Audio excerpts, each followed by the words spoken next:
যুদ্ধ শুরুর পর থেকে ইসরায়েলের সবচাইতে ভয়ঙ্কর হামলা চালিয়েছে ইরান। ভোরবেলা যখন পুরো মধ্যপ্রাচ্য ঘুমে আচ্ছন্ন, ঠিক তখনই আকাশ চিরে ধেয়ে এলো শত শত ড্রোন আর ব্যালিস্টিক মিসাইল।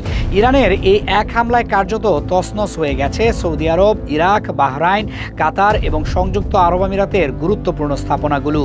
দুবাইয়ের হৃৎপিণ্ডে সরাসরি আঘাত এনেছে একটি ড্রোন।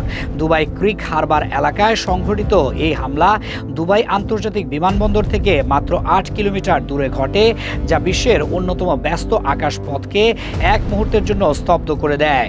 উপসাগরীয় দেশ কাতারকে লক্ষ্য করে মাত্র কয়েক মিনিটে ছোড়া হয়েছে ৯টি শক্তিশালী ব্যালিস্টিক মিসাইল। ইরানের ইসলামিক রেভলিউশনারি গার্ড কর্পস এই অভিযানের নাম দিয়েছে ট্রু প্রমিস 4।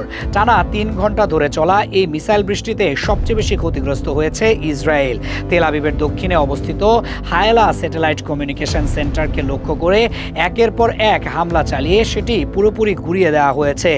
বাদ যায়নি পশ্চিম জেরুজালেম, বীর সেবা এবং হাইফার সামরিক কেন্দ্রগুলো। শুধু ইসরায়েল নয়, ইরানের নিশানায় ছিল মার্কিন বাহিনীও।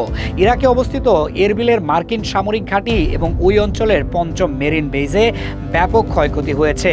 ইরান এই অভিযানে সাধারণ কোনো মিসাইল ব্যবহার করেনি। তাদের তুনিরের সবচেয়ে ভারী এবং শক্তিশালী খোররাম শাহর ব্যালিস্টিক মিসাইল দিয়ে মার্কিন ও ইসরায়েলি ঘাঁটিগুলোতে আঘাত হানা হয়েছে।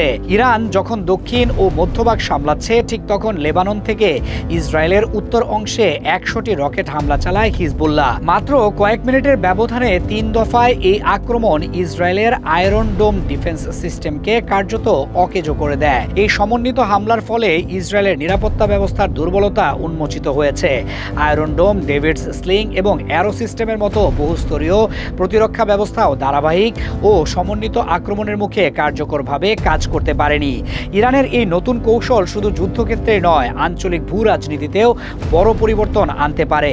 তেহরান এখন স্পষ্ট বার্তা দিচ্ছে তাদের প্রতিরোধ আরও শক্তিশালী আর প্রতিশোধ আরও নির্মম হবে।